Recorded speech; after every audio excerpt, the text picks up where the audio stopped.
And welcome back to my YouTube channel truly twisted. मैं हूँ Shruti and I am back with you और with another video.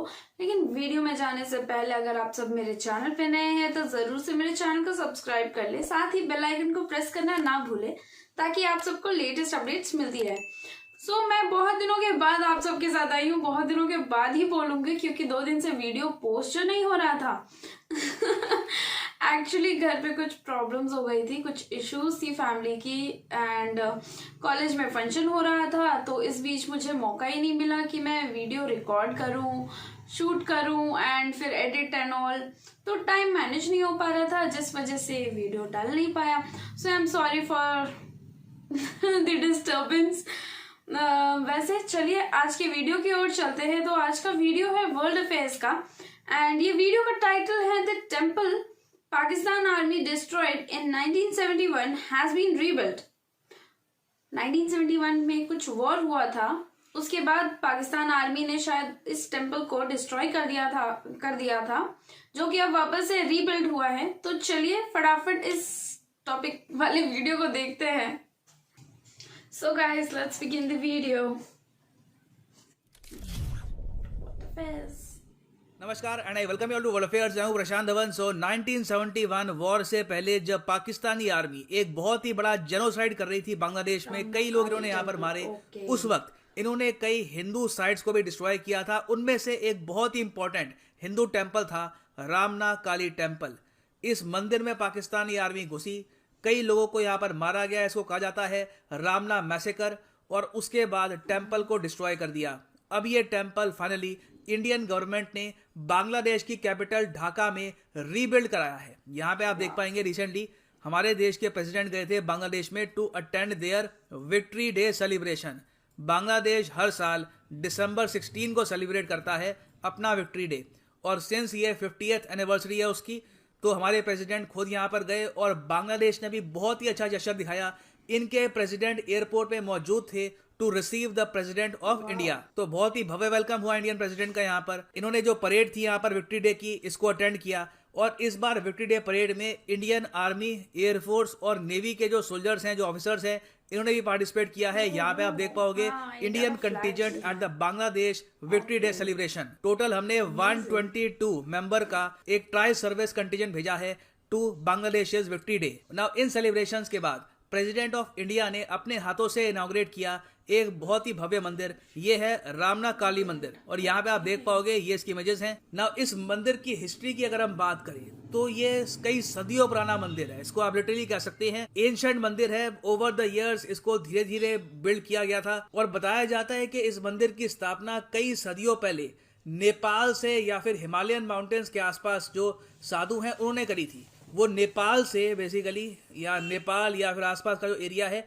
यहाँ से कई सदियों पहले नीचे साउथ की तरफ आए। और उस वक्त तो खैर बांग्लादेश अरे कंट्री था नहीं, यहाँ पर भी बहुत बड़ी हिंदू पॉपुलेशन थी। तो उन्होंने उस वक्त ढाका में एक मंदिर यहाँ पे स्थापित किया और कई सदियों तक ये मंदिर आप कह सकते हैं ढाका की शान रहा था। शान इसलिए क्योंकि 1882 से लेकर 1913 तक ये ढाका का one of the tallest landmarks था।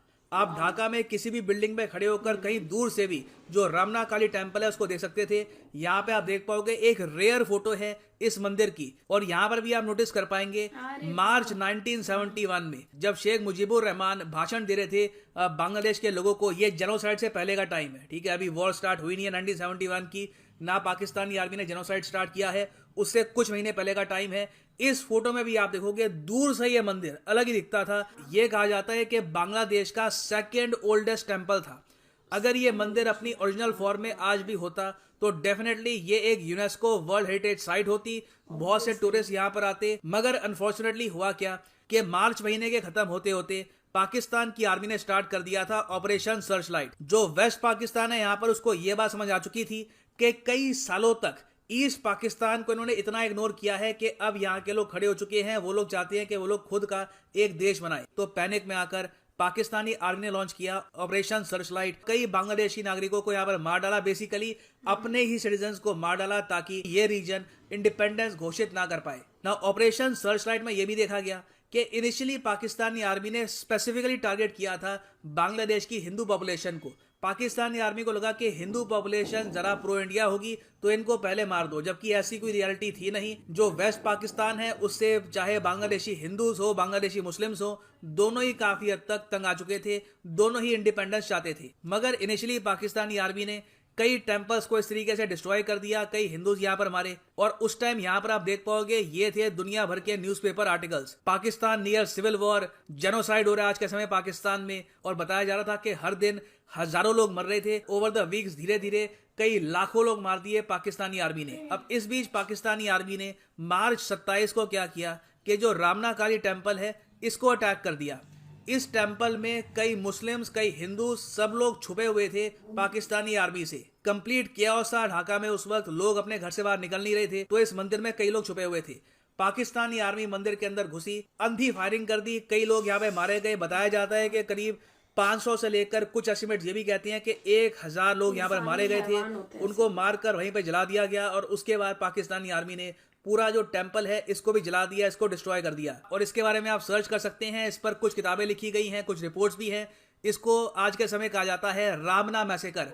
वैसे तो पाकिस्तान ने आज तक जो जेनोसाइड किया था बांग्लादेश में उसकी माफ़ी मांगी नहीं, तो हम एक्सपेक्ट कर नहीं सकते कि रामना मैसेकर के लिए पाकिस्तानी आर्मी, उनकी सरकार कभी भी अपोलोजाइज करेगी। अब सबसे अजीब बात यहाँ पर यह है कि रामना मैसेकर को उसके बाद भुला भी दिया गया, क्योंकि बहुत सी और चीजें हो रही थी। उसके बाद वॉर स्टार्ट हो गई। फिर जाके सन 2000 में कुछ रिपोर्ट्स पब्लिश हुई कि यह एक मंदिर हुआ करता था यहाँ पर, बांग्लादेश का सेकंड ओल्डेस्ट टेम्पल था। कहाँ चला गया ये मंदिर, क्या हुआ होगा इसके साथ? तो फिर जाकर बांग्लादेश की गवर्नमेंट ने एक कमीशन बिठाई। इनके जो फॉर्मर सुप्रीम कोर्ट के जज थे KM सोभान, इनको कहा कि आप देखिए कि यहाँ पर क्या हुआ था, इन्वेस्टिगेट करिए। फिर इन्वेस्टिगेशन के बाद पता लगा कि हाँ बिल्कुल ये यहाँ पर पाकिस्तानी आर्मी ने डिमोलिश कर दिया था ये टेम्पल।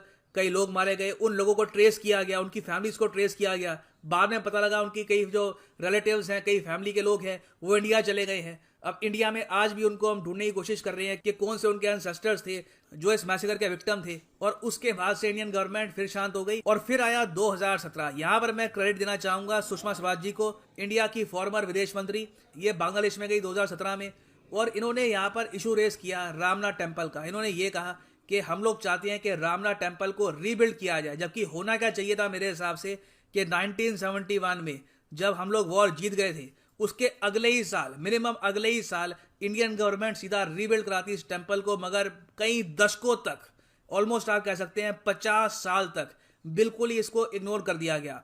अब फाइनली यहाँ पर सुषमा स्वराज जी ने बात करी बांग्लादेश की सरकार से। इंडियन गवर्नमेंट ने यह कहा कि हम लोग यहाँ पर जो भी फंडिंग चाहिए प्रोवाइड करेंगे और जल्दी से जो ये टेम्पल है इसको रीबिल्ड करते हैं। और फिर जाकर बिकॉज ऑफ पैंडेमिक थोड़ा सा डिले हो गया इसमें, और अब जाकर हम देख रहे हैं कि 2021 में ये टेम्पल इनॉग्रेट कर दिया जा चुका है। आज के समय फिर से ढाका की स्काईलाइन में दूर से ही आपको रामना टेम्पल दिख जाएगा। मगर सैड बात यही है कि ये temple UNESCO world heritage site में आ पाएगा या नहीं आ पाएगा, इस पे काफी बड़ा क्वेश्चन है। नहीं तो ये टेम्पल ना सिर्फ बांग्लादेश के लिए, पूरे साउथ एशिया के लिए एक बहुत ही, मैं कहूंगा, रिमार्केबल, एक स्पेशल साइट होती। यहाँ पर टूरिस्ट आते ओवर द इयर्स, एक कल्चरल हेरिटेज का सिंबल बनता ये। But unfortunately because of Pakistani army ये नहीं हो पाया। सिंस ये टेम्पल आज के समय रीबिल्ड किया जा चुका है, हमारे प्रेसिडेंट ने यहाँ पर यह कहा है कि जो रामना काली टेम्पल है ये सिंबल है of spiritual bond between the people of India and Bangladesh. और बिल्कुल ये एक स्पिरिचुअल बॉन्ड, कल्चरल बॉन्ड का सिंबल है। और उम्मीद यही है कि इन द फ्यूचर भी कई सदियों तक ये मंदिर ऐसे ही खड़ा रहेगा। इन द पास्ट भी आप अगर देखो तो इन्वेडर्स ने, उन्होंने कई बार सोमनाथ टेम्पल को जला दिया था, काशी पे काफी बार अटैक हुआ। बट इन दी एंड जो अटैकर्स थे उनकी लॉन्ग टर्म में हारी हुई है। हिस्ट्री बुक्स में वो मिट चुके हैं। जो कल्चरल हेरिटेज है, जो अपने आप में पीस, लव और कोएग्जिस्टेंस को प्रमोट करती है, वो आज भी खड़ी है। और फाइनली यहाँ पर मैं ये भी ऐड कर दूं कि अनअकैडमी के जो यूपीएससी कोर्सेज हैं इनमें एनुअल प्राइस हाइक आने वाला है। इनके प्राइसेस बढ़ने वाले हैं 23 तारीख को। तो उससे पहले आप अगर चाहें तो ये कोर्सेज परचेज कर सकते हैं, नहीं तो उसके बाद there will be a price hike. Comment section में जाओ, यहाँ पे आपको मिलेगा ये लिंक और यहाँ पे आप परचेज कर पाएंगे अनअकैडमी के यूनिक कॉम्बो कोर्सेज, जिसके अंडर आप यूपीएससी प्रीलिम्स, मेंस, ऑप्शनल तीनों की ही तैयारी कर सकते हैं इन अ सिंगल परचेज। ये सारे कोर्सेज अलग अलग परचेज करोगे और अनअकैडमी तो आपको 15,000 रुपीज एक्स्ट्रा पे करने होंगे।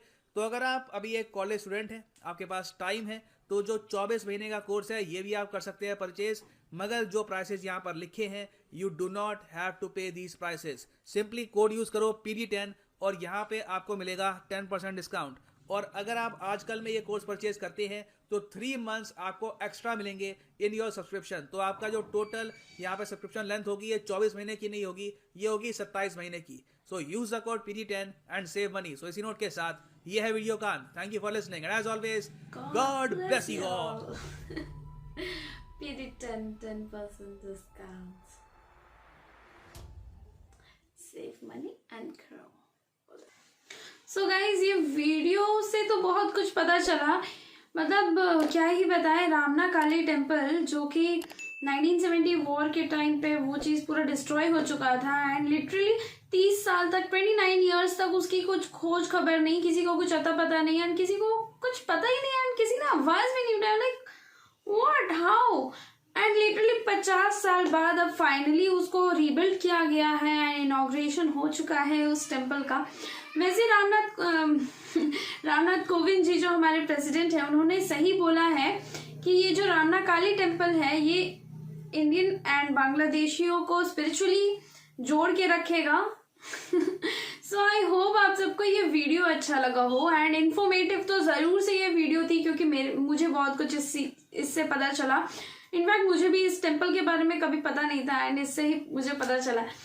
सो आई होप आप सबको ये वीडियो अच्छा लगा है एंड अगर आप सबको ये वीडियो अच्छा लगा है तो ज़रूर से मेरे वीडियो को लाइक कर लीजिएगा एंड ज़रूर से ढेर सारी कमेंट कीजिएगा आपको और किस किस टॉपिक में वीडियोस चाहिए हैं एंड स्पेशली ज़रूर से कमेंट कीजिएगा, बताइएगा मेरा रिएक्शन कैसा लगा है एंड शेयर करना ना भूले अपने फ्रेंड्स एंड रिलेटिव्स के साथ ही इसका ओरिजिनल लिंक आप सबको डिस्क्रिप्शन में मिल जाएगा और मेरा इंस्टाग्राम ID भी।